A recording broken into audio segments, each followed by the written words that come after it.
last year, the U.S. ambassador to China at a webinar conference said, well, China should realize that we, the U.S., are the leader of Asia, and we will not leave Asia. And they were like, you're not even in Asia, but they think they're the leader of Asia. There's this mindset of the U.S. and many Western powers. For example, the first railway that China was ever built overseas was the railway that connect Tanzania and Zambia. It's called Tazara Railway, and it was built in the 1970s. I mean, these two countries, after liberation, they wanted to build railways, but they went for help from. They asked U.S. for help, they asked Britain for help, they asked Canada, Soviet Union for help. Nobody wanted to invest it because they think it will not bring back enough benefits. So China was the only country that wanted to help. From Chinese President Xi Jinping, what he said at the 20th Party Congress. He said, China is always belongs to the global south, and China is committed to narrowing the gap between global south and the global north.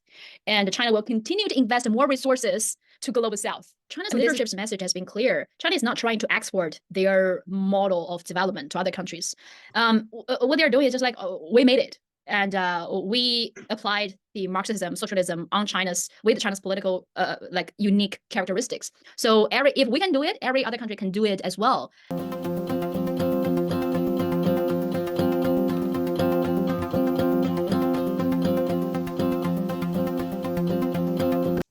Hello and welcome to another episode of India and Global Left. Today we have with us Li Jingjing. Jingjing is a journalist and a political commentator from China. Jingjing, glad to have you on at India and Global Left. Thank you so much for having me on, Jodish. We have been discussing about China for various reasons. I mean, obviously as leftists, we are interested in what's going on in the communist heartland. We also try to focus a lot in understanding capitalism, global economy, and no one can actually avoid thinking about China while trying to address some of these issues. But we don't often get to speak to Chinese themselves. We had Tings here, and who you obviously know, and we had that was a very good show. So it's an incredible pleasure to have you on. So you have been a journalist, and as a Chinese journalist covering China as well as interacting with the Western world, also focusing a lot of your work on development. If you could tell us a little bit to open up your experience about how you look at the Chinese development in particular as a journalist and as a Chinese. So first, so I have been working as a journalist for like more than 10 years, 11 years now after graduation. I've studied in China. I've also studied in the UK. I learn journalism in both countries. So that's why I'm always trying to tell stories in English language and help people who are interested in understanding Chinese culture, or just interested in understanding what's happening in China now. Just maybe help to bridge the gap. So that's what I've been working for like the past 11 years. And at first, I think 10 years ago, I wouldn't see that much misinformation about China. There were, but not as crazy as it was in the past few years. So I became very active on social networks. I became very outspoken in the past few years. And that's why many people from different parts of the world start to follow me. And there are two reasons that got me so outspoken. First is the riots in Hong Kong in 2019. Many of my friends from Hong Kong who are Hong Kong citizens, who are native Hong Kongers, they told me that they saw how horrible the riots were in front of their doors, in front of their apartments, in their neighborhoods. They saw how horrible it was. But then when they return home and turn on TV and watch CNN, they're showing a completely different story. And most of the time are opposite story. And many people were so angry by that, and I was very angry by that as well. So much misinformation, and Nancy Pelosi even called the violent riots in our country as a beautiful sight to behold. I mean, but then the riots took place in DC. Well, she started to condemn all the protesters. How hypocritical was that? So I was very angry about that, and a lot of people, expats, people from different countries, living in China, have became very outspoken to speak the truth, starting from the year that, and not just start from the year, but that was major turning point.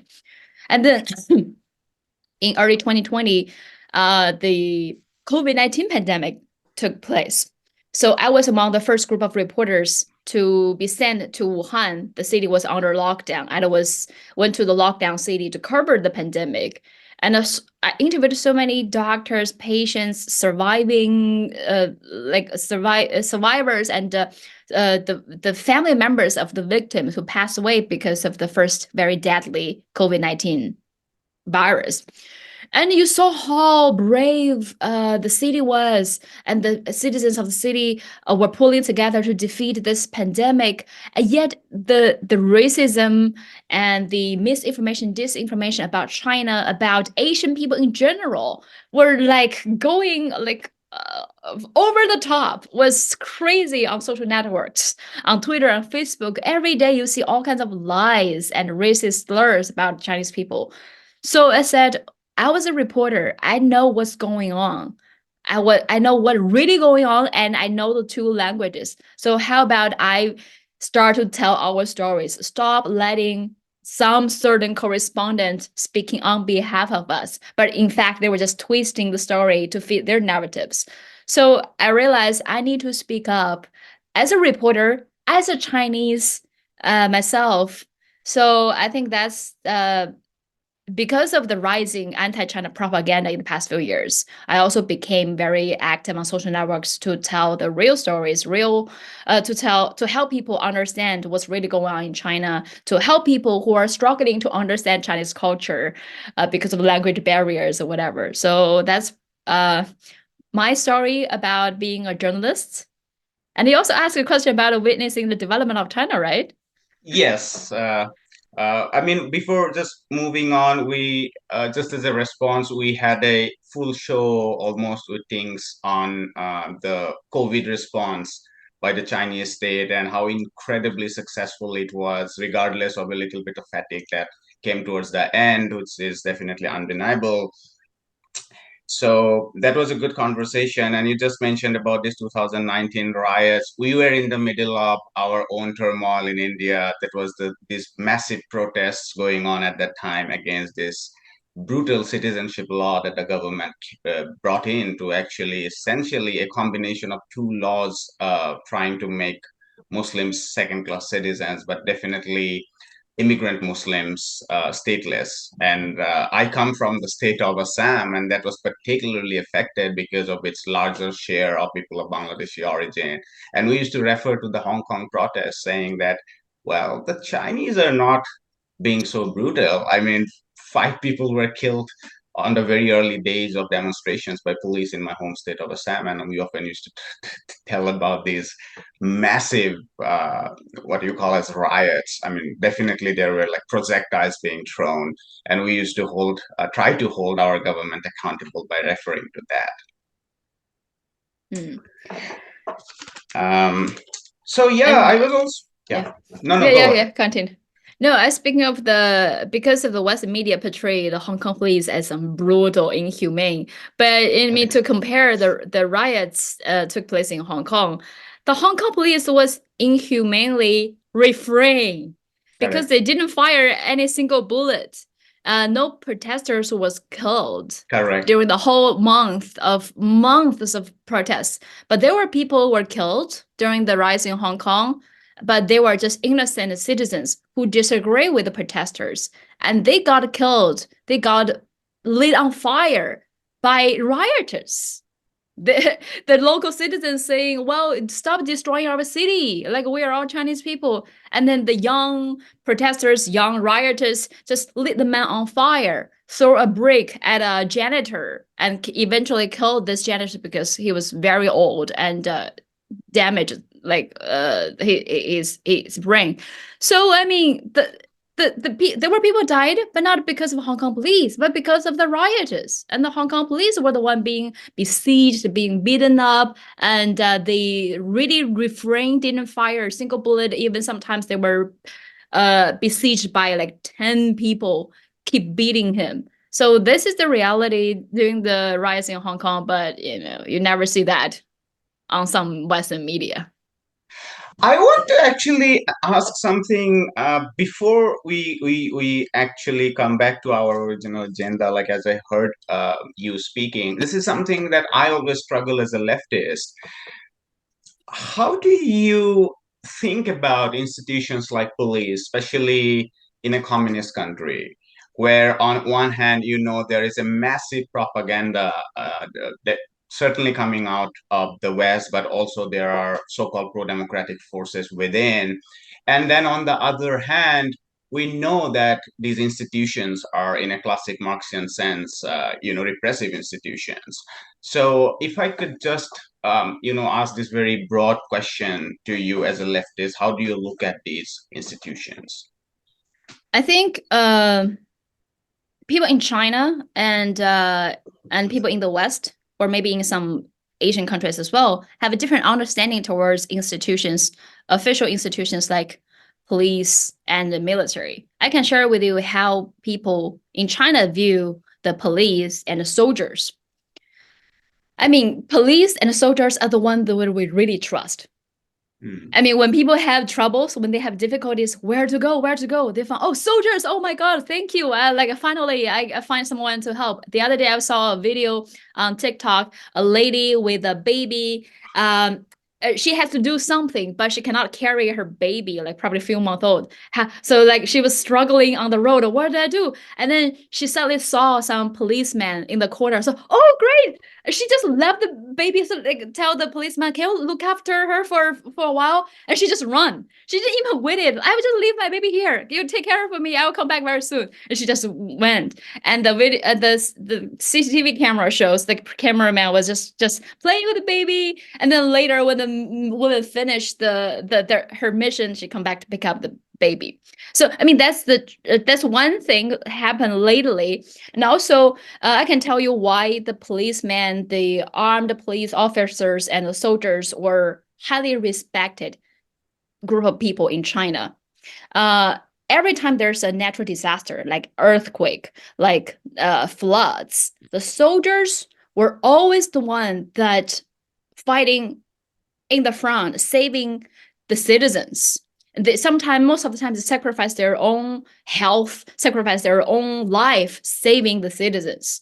So whenever there's a natural disaster happen in no matter where in China, you will see when the soldiers left the city, the village, the local villagers were chasing their cars, throwing food like cabbages, watermelons, and all kinds of rice, all kinds of good stuff. They think valuable good stuff to the soldiers because they just want to find ways to show their appreciation, their gratitude to soldiers. So, and this is the level of trust between the people and the soldiers. I know this concept is quite different in many other countries where the militaries, the police officers are the oppressive forces, but here is very different. Here, in Chinese, we have a saying called 军民鱼水情. 军民, like soldiers and civilians are like water and fish. Our bond are like water and fish, closely, like just like a family. The soldiers are always serving the people. Because because China's PLA, People's Liberation Army, I mean, and the police officer, all their official names have people in their names because they always treat people as their serving the people as their priority. And for example, when when I see news like mass shooting, not just mass shooting, the police officers breaking into someone's apartment and shoot this person in America, that just shocked me and shocked many Chinese people as well. How come random drivers police can pull over a random driver and thought the driver who was just grabbing his driving license, but the police can think, well, he's pulling a gun, so I should shoot him first. So the police officers are shooting drivers, breaking into someone's apartment, shoot the person to death. Is crazy to, I would say, to the majority of Chinese people here, because that will never happen here. The police officer never treat citizen civilians as enemies, as potential threat. But the police are always, I mean, the relationship are different. Like we trust police officers. For example, when I'm as a woman, when I see police officers, I feel safe, I feel secure. And when I see soldiers, I can trust everything with them because among all the societies, they are the most trustworthy and with the most highly respected behaviors and morals, and they will not commit any crimes. They won't hurt me. This is a level of trust among soldiers and citizens. So this is just happens in China, and I know it's not the same in every other countries. I totally understand in some other countries, people see police and officers as oppressive forces. You can say that's the cultural differences, but that's the reality we're living in. Yes, the safety thing definitely is very impressive in China. I mean, one of my professors in India, she told me she spent a whole lot of time in India, in Columbia, in the US. Like she went to Columbia University, and she was a Chinese scholar. I mean, historian on China, and so she spent a lot of time in China. And this is something she told me, which really struck me. She said that China was the only place where I was not conscious of being a woman. And I was really taken back, even as a lefty, who always had sympathies for the Maoist agrarian revolution, some of the more redistributive things they have done, and so on and so forth. But I was stunned because obviously India being perhaps the worst in the spectrum in terms of gender inequality and violence and sexism and whatnot. But I used to think like perhaps the West has done at least better in one regard, which is the gender. I mean, regardless, patriarchy, sexism being very rampant, I used to think that because I was relying a lot on global gender gap studies report and stuff like that, where China scores very poorly. And so yeah, it just came to mind when you told me that as a woman I feel very secure. And these days obviously I am talking to a lot of people from China, and the difference comes true. I mean, when I talk to my women friends from China, they're saying like my hobbies are like going for skating, skiing, traveling. I mean, these are things you can't expect in the global south from women. I Excuse me. mean, Yeah. they are domesticated, their social mobilities are so minimum.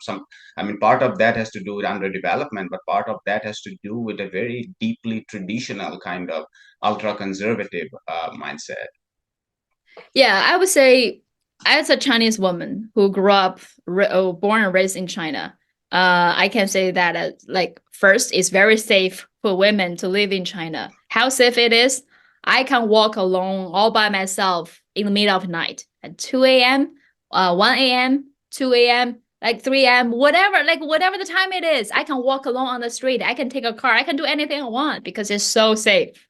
And second is in big cities, at least in big cities like Beijing, Shanghai, uh, we don't worry about our stuff being stolen most of the time. If I attend an event and I left my laptop, my bag on my chair or my table and talk to somebody, do something, and when I come back an hour later, my laptop will still be there. So, or some staff took it for me. I can ask the staff, did you see a laptop? And they will say, oh, you can find it over there. This is the level of security we have here. And sometimes even me and expats friends who have been living in China for several years, we even joked that living in China for too long will lower your guard of lower your sense of secure the guard basically, because you do the same when you go to other countries. Right. But then it's completely different stories in other countries too. I have a friend who was attending a conference in another country. I won't say which country, but he did the same. Left his laptop, a backpack on the chair, and some local people had to tell him, bring your backpack. This is not China. You cannot leave your belongings here. So we realized, okay, well, like we need to raise our guard. And you mentioned the women's hobbies, like the same for me. I'm always traveling around the world, and most of the time I'm traveling all by myself. And I have a lot of hobbies. I can do a lot of things. There's so many opportunities for women, and most women here have a job. They are financially independent, and especially the young generations. They more and more young women are not rushing into marriages. They don't want to The marry. I mean, that's sign of a liberation from, traditional family clutches. I mean, it's Yeah. incredible. Like you never hear that, especially in the global south, but also in the global north. I mean, you hear these things probably in Japan, but you don't hear like young women saying, "I don't want to marry." I mean, obviously, part of that might have to do with, rising cost of living, stuff like Mm. that. But one it is undeniable that women coming up and saying that I don't want a partner to take care of me. That's impressive. Yeah, it's more and more like more happening around the society because women are more focusing on themselves. They have their ambitions in career, have ambitions in living the best time of their life, ambitions of having different hobbies. So I mean, it comes with the development of society. When the society is developed into a phase, the women can have enough women have jobs. They're financially independent. They don't need to be married to a man to have a financial support, so they can do whatever they want. And every developed society experience the same. Europe, North America, all experience the same in the history. So China is also more young women are liberated. So yeah, I hope that can happen to many global south countries soon as well. It should. I think this is a good segue into development itself. I mean, we started with the repressive organ of the state in the classic Marxian Althuserian sense. And I think perhaps the more inspiring and impressive aspect of the Chinese state is its developmentalist aspect. Obviously, a lot has been written about its history, the sort of revolution itself, its redistributive policies, and so on and so forth. I think I would be interested to hear from you as someone living in the moment. And it's a crossroad, like there has been a lot of churning going on as China has been transitioning from so at so many different levels, right? From Mm-hmm. manufacturing into services, dealing with some sort of unemployment problem because people want better jobs now. They don't want to go to Foxconn necessarily to Mm. produce what Yeah. their previous generation did. So there is that kind of a frictional unemployment, if you like. It's transitioning into a middle income country. So there's a lot going on. It is becoming like Western cities. In fact, sometimes, people say, don't go to Beijing to learn Chinese, go to Taiwan because you would end up saving more money because Chinese cities are getting costlier now. I mean, these are people, I don't know if I have to take them seriously. But so I think that makes it all the more important for us to hear from you about how do you look at Chinese development as it stands Mm. today. Mm-hmm. So in the past 4 decades, China lifted 800 million people out of extreme poverty. That's the official number. And most people who are interested in learning about China's poverty alleviation, they know some great things carried out in China. 800 million people, that's a lot of people. The world's poverty reduction was successful mostly because of China's lifted 800 million people out of poverty. But as someone who was born and raised in China, I can share with you some of my story and my other fellow Chinese stories. So I'm in my 30s. When I was a kid, I was born in Northeast China. I was a malnourished kid because my parents didn't have enough nutrition, didn't have enough protein to feed me. So I didn't have the chance to grow taller. My mother still regret that we didn't How tall have are you? enough. Come on. You can ask my age, but don't ask my height. But it's 160 meters, but I don't know how to do conversion with the American measurement. You mean 160 centimeter? That's good. Gao gao ga. So, but like the young kids, 1.6 meters. Yeah, that's Yeah, probably but 160 centimeter. yeah, but the young generations, like those who were born in the 90s, 2000, some of them, even though 13, 14 years ago old, can grow 170, right? 170. Some, like I remember a few years ago, I met a kid, 13 years old.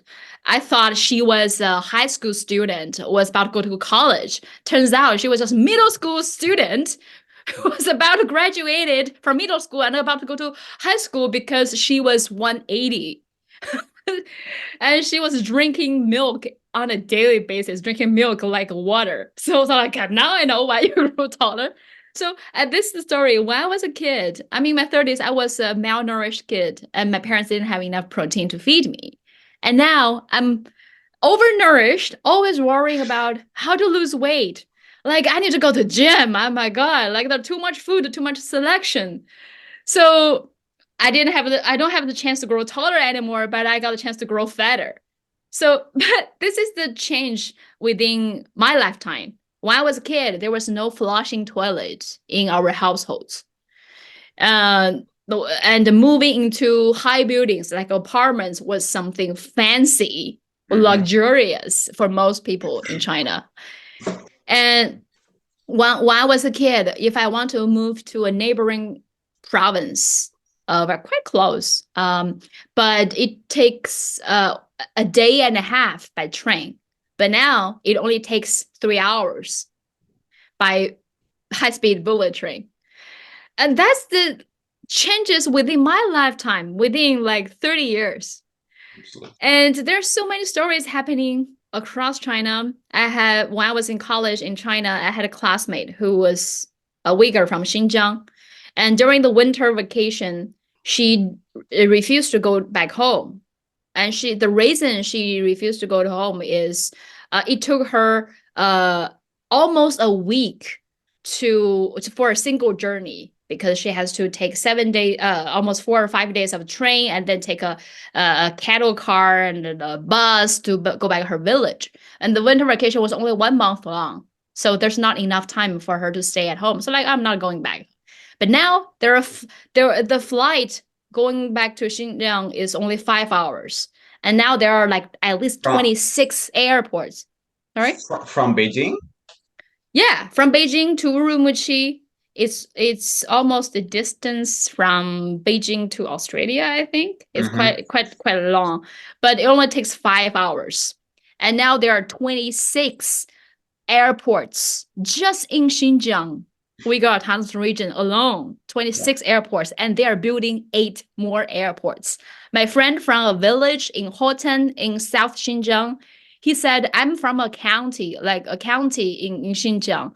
And now there's an airport just in my county. I can fly back to my home from Beijing directly.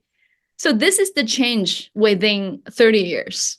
And it immensely improved many ordinary people's life. Those people who are trapped deep in the mountains in villages, now they can get out of their villages, get out of their provinces, move to every part of China, go around the world to have better education opportunities, to have better employment opportunities. So this is the real changes. And so when Westerners ask us, how come Chinese people like their government? Because our life being dramatically improved by the government. That's why we support the government. That's why we like our leaders, because they designed the policy that really improved our lives. Absolutely. This generational difference is so powerfully captured in these personal stories. I mean, I got a little bit of that in India. Obviously, India didn't make that rapid progress since the 90s as China did, but even I could like sense some of these differences in people's lifestyle or living standard within generations. Like we used to grow up without power. It was a completely scarcity economy, and India was even worse than China because India's inequality level was even worse than China until the 1980s. And from 1990s, obviously China did big bang growth because of its integration with the global economy, which India couldn't do. But these are very powerful, and it remains it's in your memories, as and the kind of stories that we hear from our parents, for instance. Mm-hmm. Yeah. I think this this is a good segue perhaps into the Belt and Road Initiative, because that's Mm-hmm. perhaps, shall I say, China's most ambitious global outreach. I mean, it has been supplying goods to the rest of the world for a very long time, but I think with the Belt and Road Initiative formally announced in 2013, it was a very open sort of policy of global integration, pushing down trade costs, and the real gain of it is that it encompasses regions that are actually global south. Mm. A 2019 World Bank led study tells us very positive things about the Belt and Road Initiative, saying that 82% of the benefit of the Belt and Road Initiative would go to the low income countries. You have been covering a lot, among others, Africa.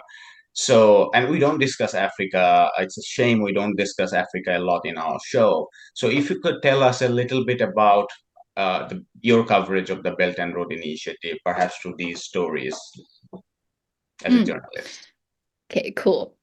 Thank you for bringing this up. I really think Belt and Road Initiative has a lot of potential to improve the livelihood of people across the world. So last year, 2023, was the 10th anniversary of the BRI since it was launched. And I was covering the BRI forum in October. You know, during that time, for that forum, 4,000 4,000 guests from around the world, from over 200 countries, came to China to attend the forum. They came here to meet new friends, sign new deals, cooperate on more projects. So, I mean, it's so welcomed by a lot of people. So now this project has 150 countries to participate.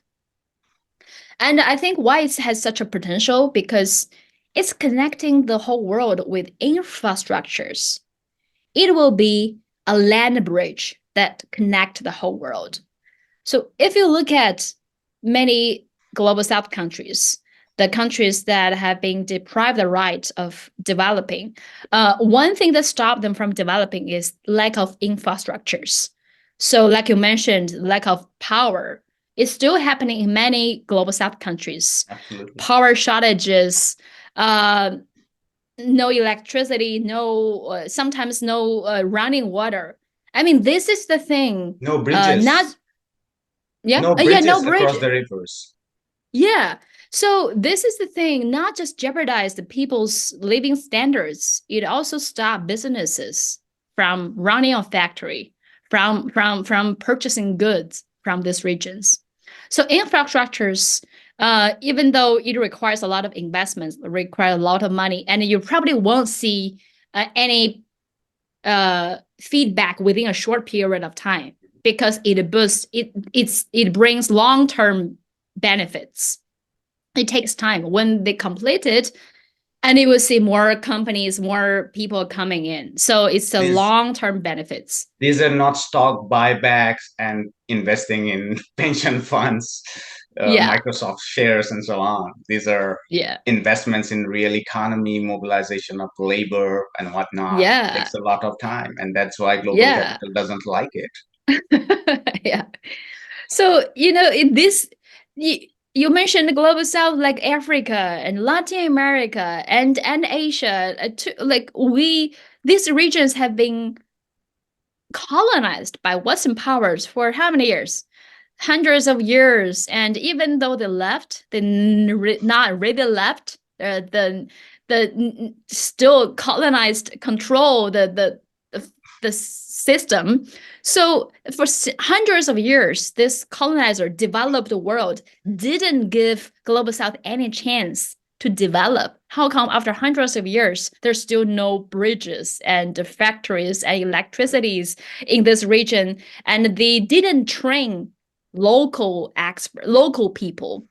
They just brought in the very highly educated talents from Europe and North America. But when they left, the local people got nothing.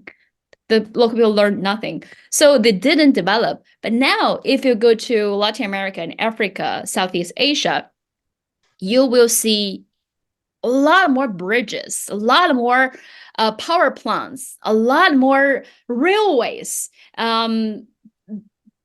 good buildings. Laos used to be a landlocked country with no high-speed rail at all, but now they have the first high-speed rail, and now there are more opportunities of work and businesses for this country. And I just want to mention that thing, like, because Laos was heavily bombed by the U.S. Air Force during the Vietnam War, and they left so many munitions on the ground. But when China helped build the railways, first railway in Laos, they also helped to clear all the unexploded, undetonated bombs along under the land. So now this country finally have a chance to develop, and this story has been happening across the world. And you're about to ask? Sorry. No, I just wanted to add, sorry, you were talking about Laos. I was reading about surveys about sentiments regarding BRI, and Laos was one of those countries where the Belt and Road Initiative is received very, very, like, incredibly positively. So there are these different ratings, like Philippines comes at one of the lowest, and there are political reasons as well. India obviously opted out mostly for political reason after coming off the right wing fascistic almost government with power. But there are countries within the Central Asian republics, a lot of in fact in Africa, like 71 survey says 75% of, I think this was AIADD.data. I would add that when our editor edit that. It says some 78% or 75% of African delegates were very positive about Belt and Road Initiative. And the survey then said, what is your take after the COVID crisis? And said that it has gone up because we used to receive a lot of medical supplies, masks, vaccines, so on and so forth. So, I just wanted to add that. And also finally, like, about Africa, it's incredible because, as you mentioned, like, traditionally these European powers like France and Britain very particularly is footprint in Africa, and yet Africa has been the least developed parts even today. And then obviously US moved in. So whenever we think about Africa, we think about the US and obviously the traditional two villains like the British and the France. And now China is going in, and one of these reports, I also forgetting whether it was by the Carnegie Mellon Endowment Institute, I would again link that. It said one of the things under the Belt and Road Initiative that is happening is that it is developing, gearing these infrastructure away from Europe, which was traditionally the sort of this sort of one way connectivity, basically to rob Africa of its raw materials, of its very low valued labor, and so on and so forth. And now there are sort of more lateral connections. Yeah, I made some videos. You probably seen that. Some of our viewers probably seen that. Like the joke that many people are saying is like, the U.S. officials flew to Africa, landed at the airport that China built, drive on the road that China helped build, go into a venue that China built, and tell Africans, don't trust China, don't work with China. And those who talk this is down bad propaganda. I mean, if you are invested in propaganda, then you should be fired. Like, if you are a team in the PR relation office, you should be fired like for even trying to sell these talking points, right? They keep telling African people, well, don't trust China, don't work with China, China's trapping you. But and those media who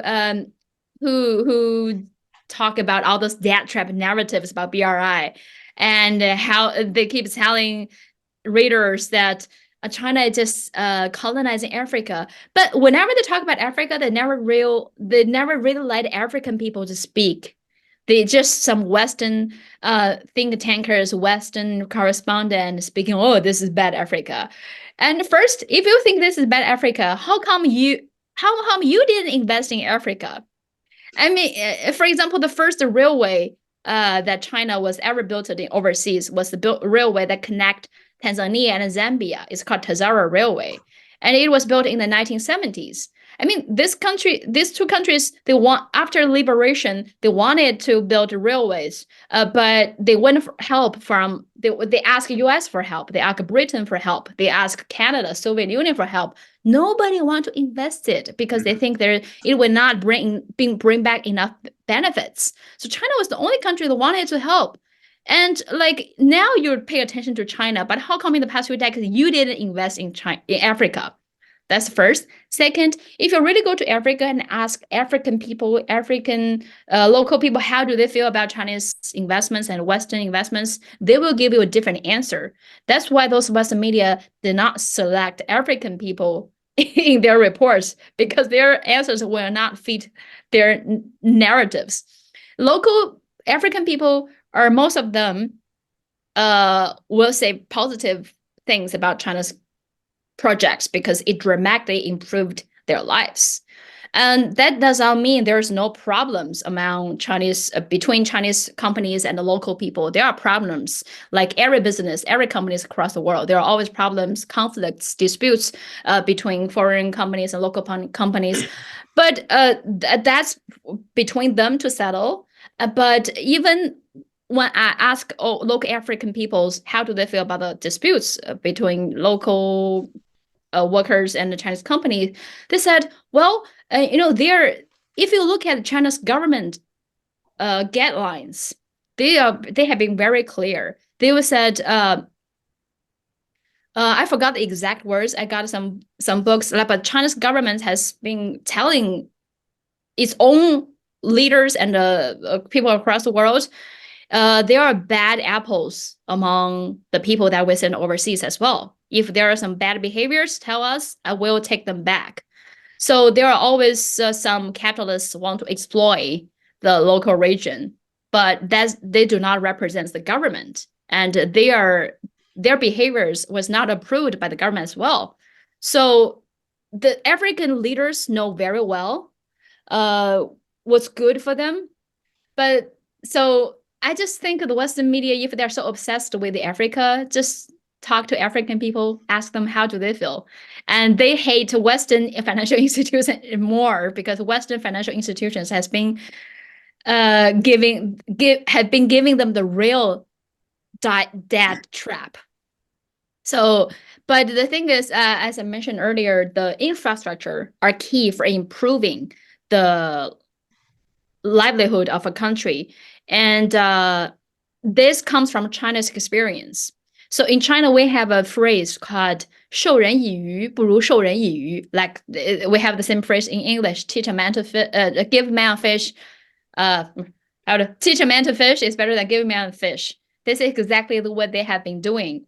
They are not just building infrastructures, building hospitals and sending medical teams and etc. They are also training the local people to improve their abilities. So when one day, if foreign aid left the continent, they will be able to stand on their own feet.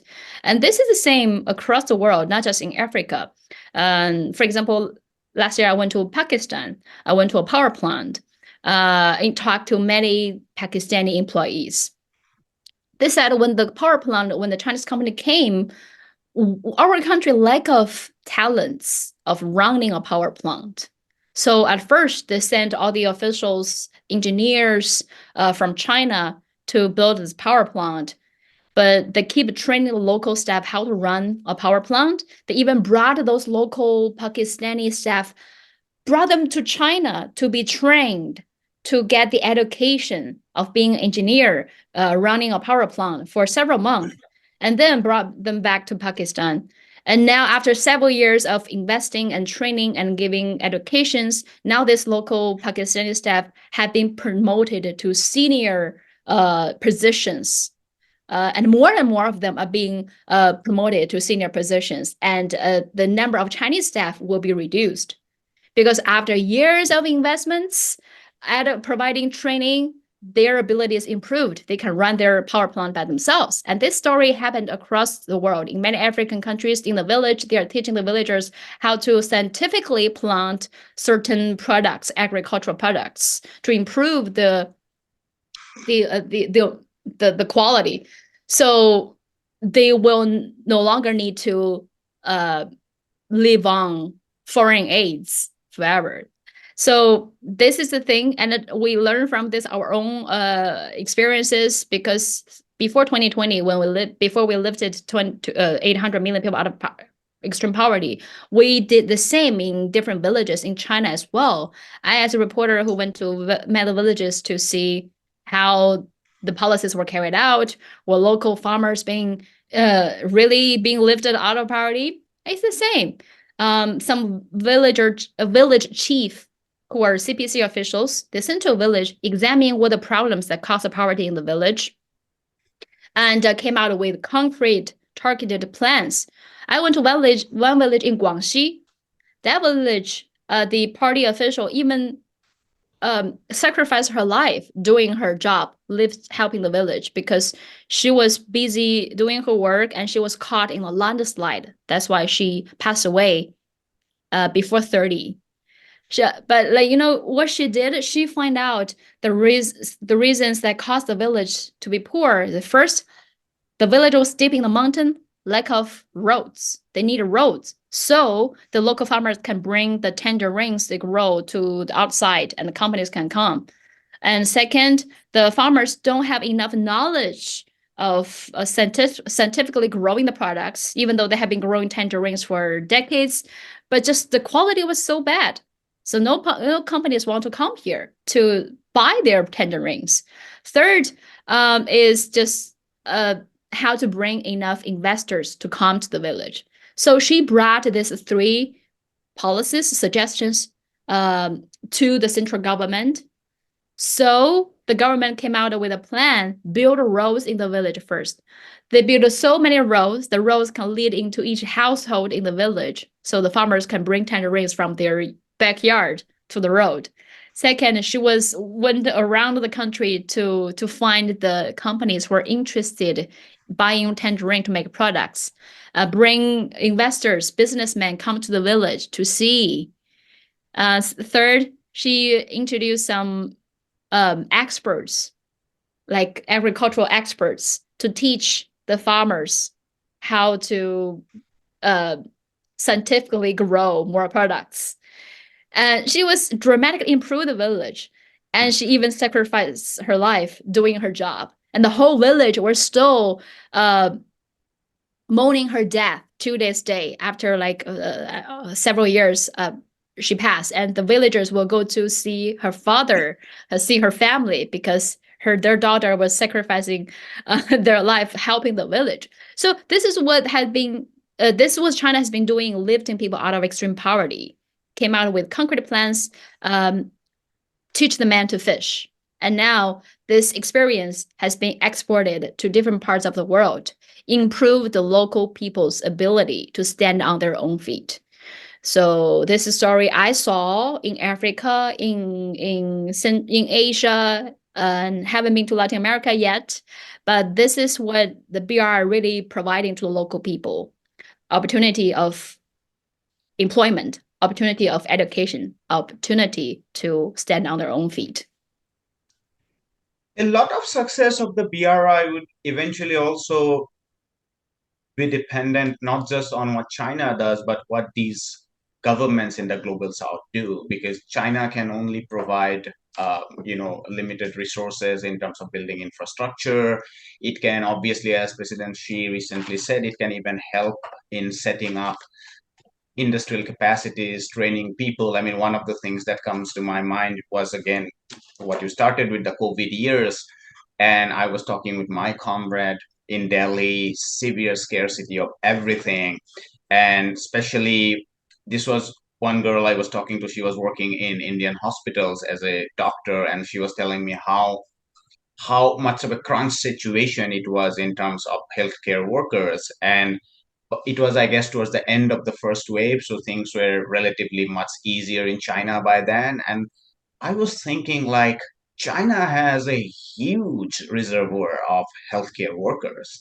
I mean, imagine we invite some of them to help us dealing with but obviously our right-wing government would never do that. What I was coming to basically is that China can also provide ways of building up human resources so that global south countries can develop not just through infrastructure but building its productive capacity in agriculture. By the way, the reports on agriculture, the impact of belt and road on agriculture is very positive. It is saying that agriculture would gain a lot, which is very, very important for global south countries. But at the end of the day, external trade is only a very small segment for most countries of its entire economy.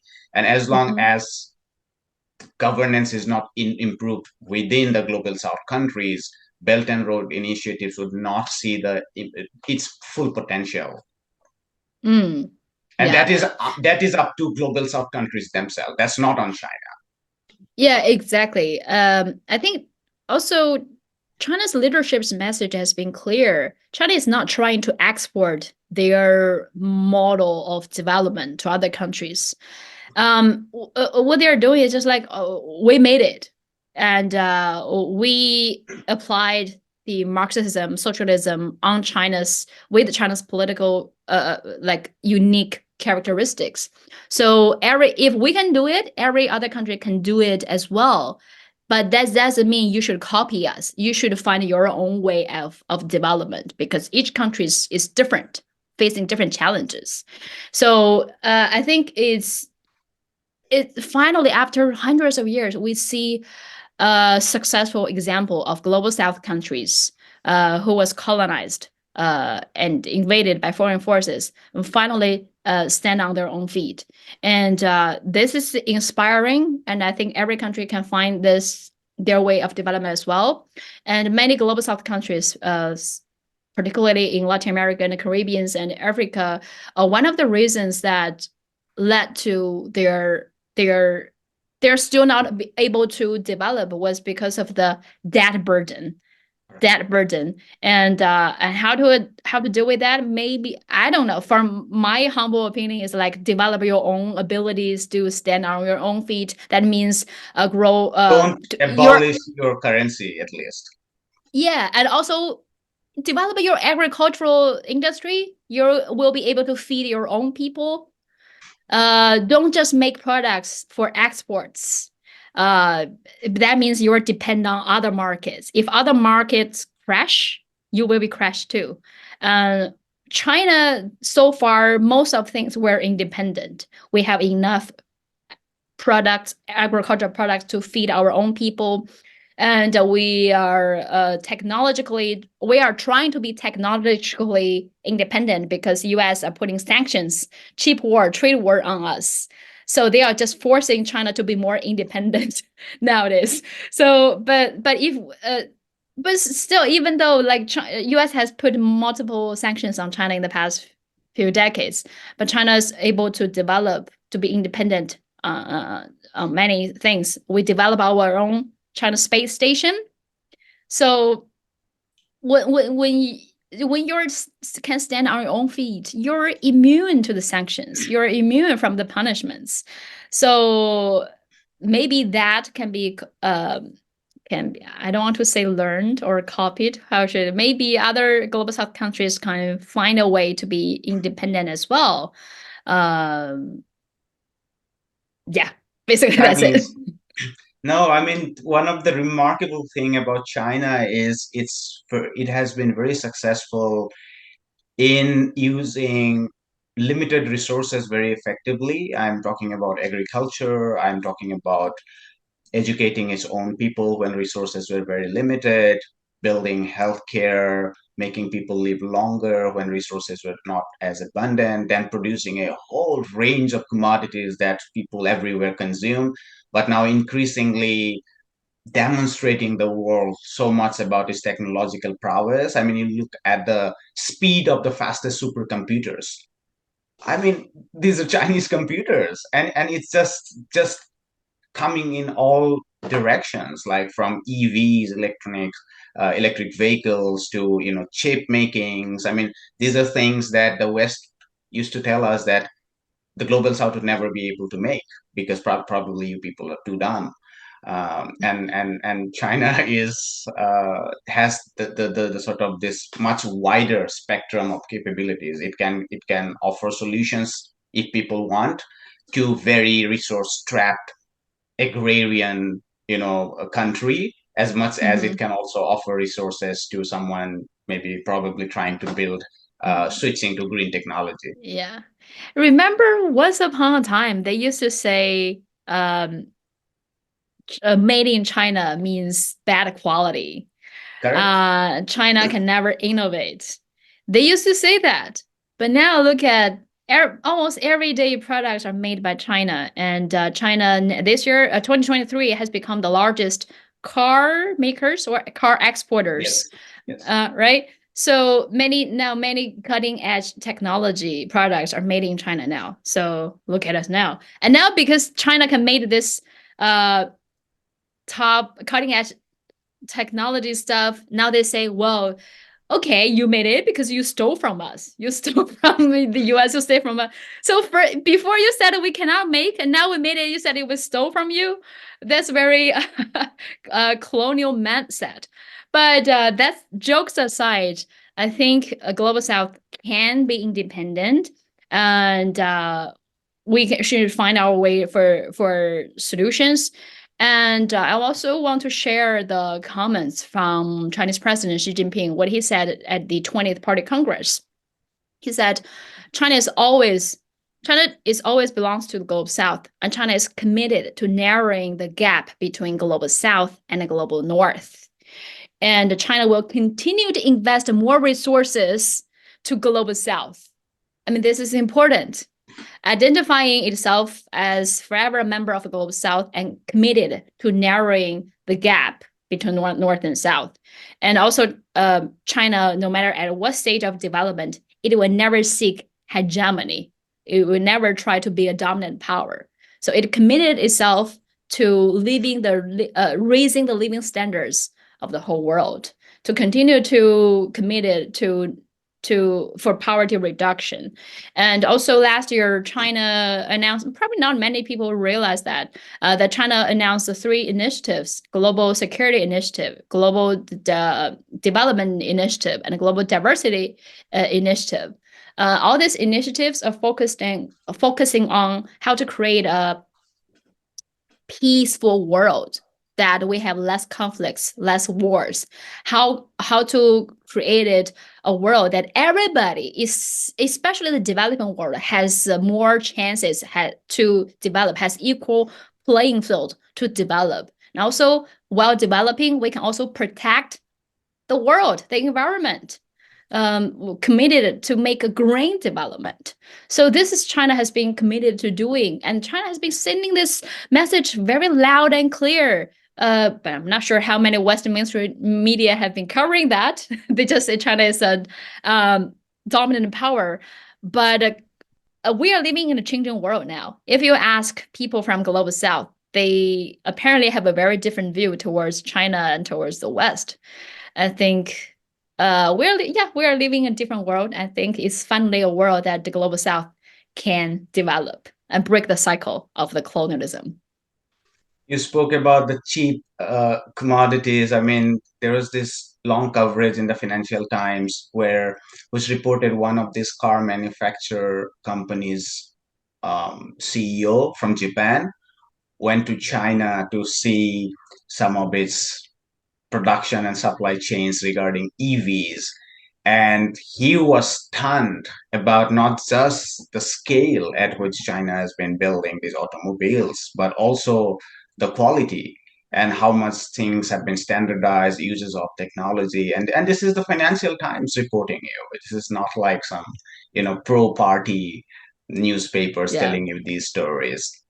Yeah. Also, like Economist, the very conservative, in fact, newspaper, always anti-China. Not that the Financial Times is not, but at least the Financial Times seems to be more committed to facts sometimes, even though it's always packaged as an anti-China narrative. The Economist, writing about the Belt and Road Initiative, says, well, things are good. It has been even China has been able to now bring into its fold some of these European countries. I think it was referring to Greece, or there has been a couple of countries which eventually joined either formally the BRI, or they had some agreements within that.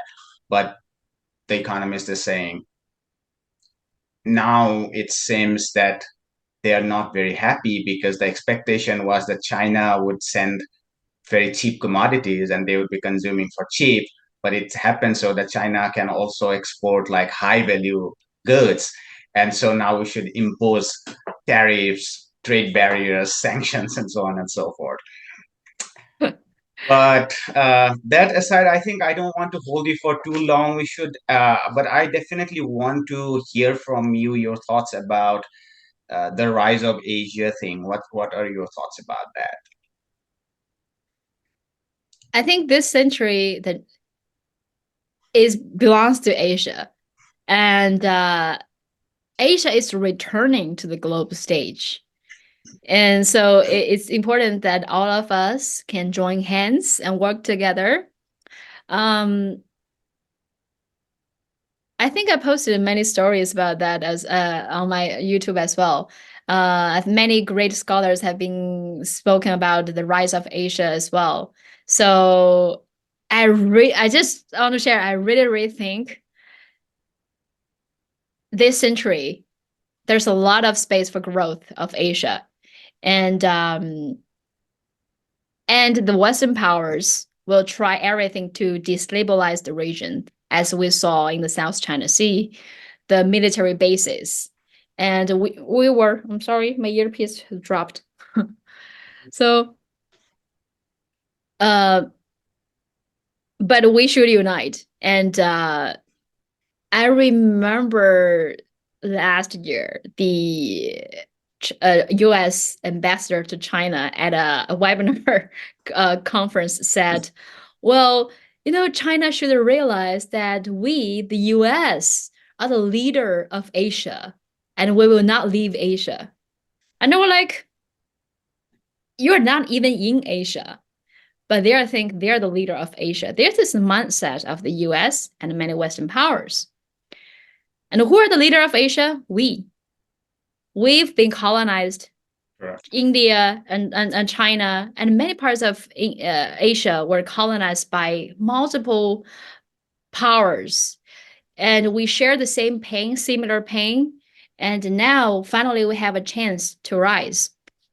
So I think we need to find a peaceful a solution to coexist peacefully. And actually, Asian countries have been peacefully living with each other most of the time, as long as the Western powers does not to try to stir conflicts.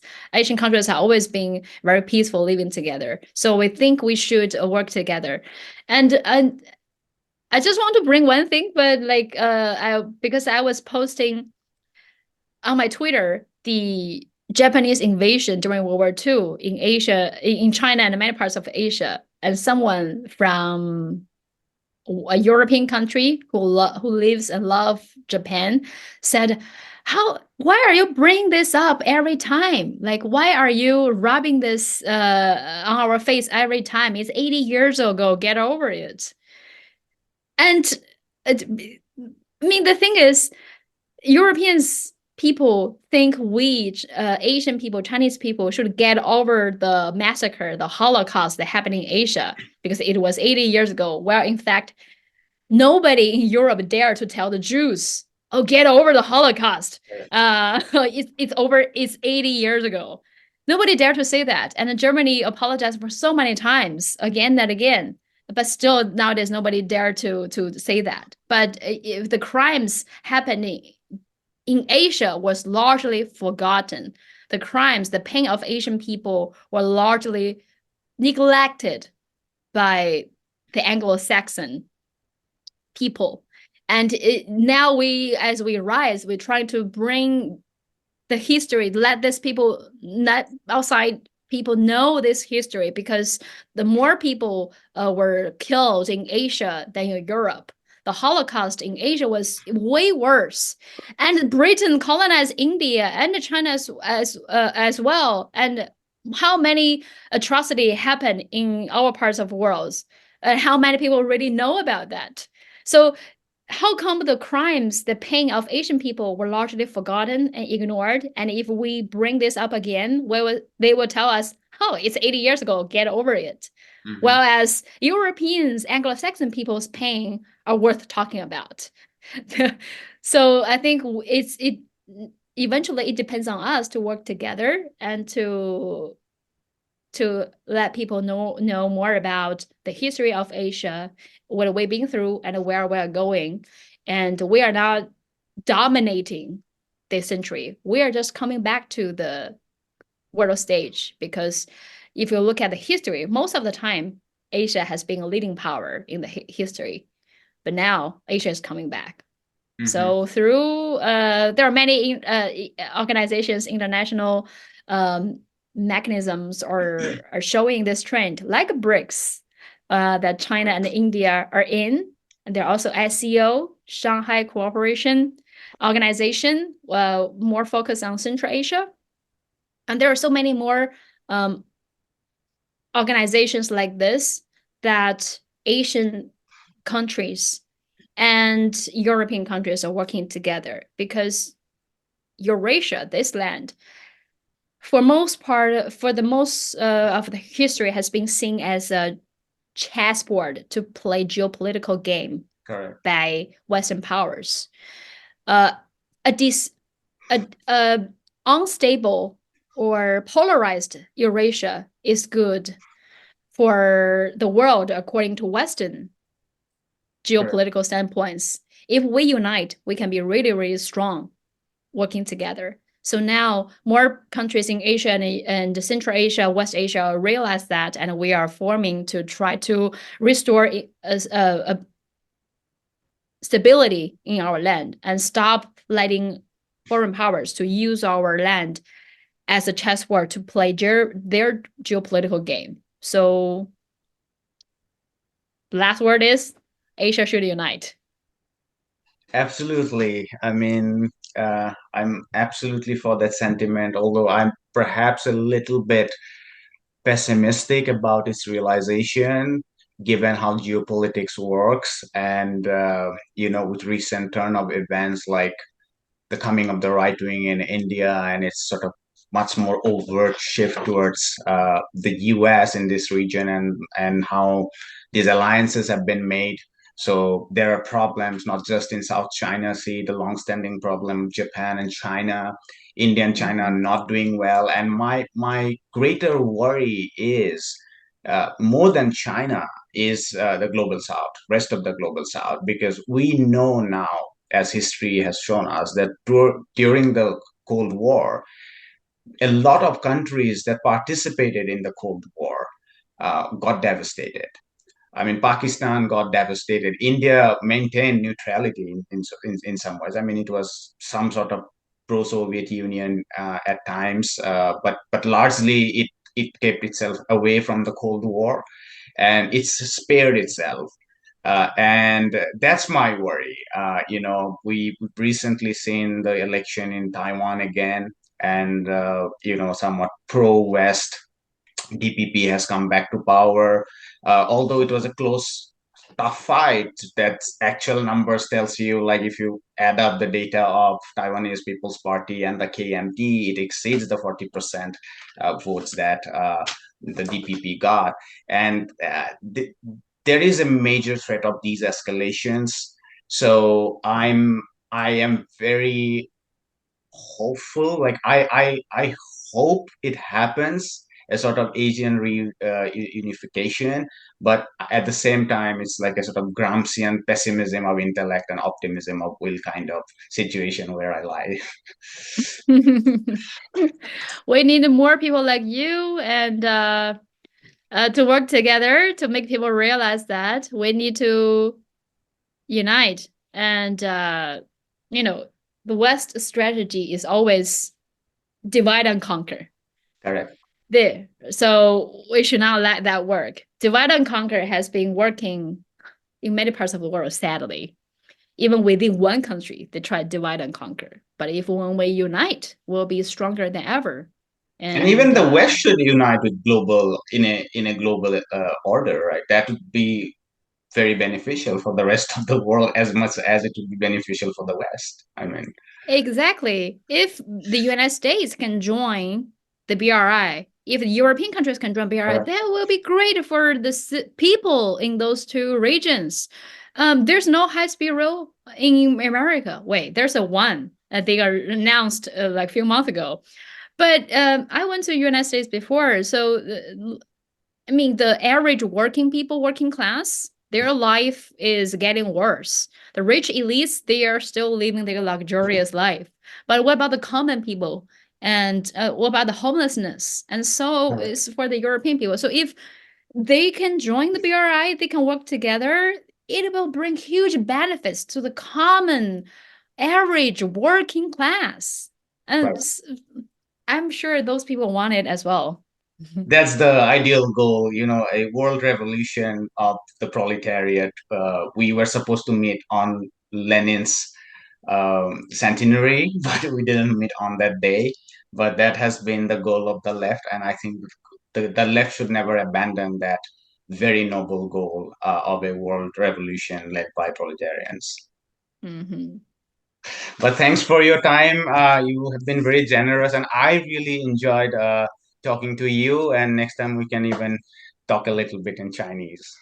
Yeah. Oh, really? Cool. Yes, 我 And 可以一点说中文，我学习中文，我 are 喜 you 欢中 planning 文的 to come back to China?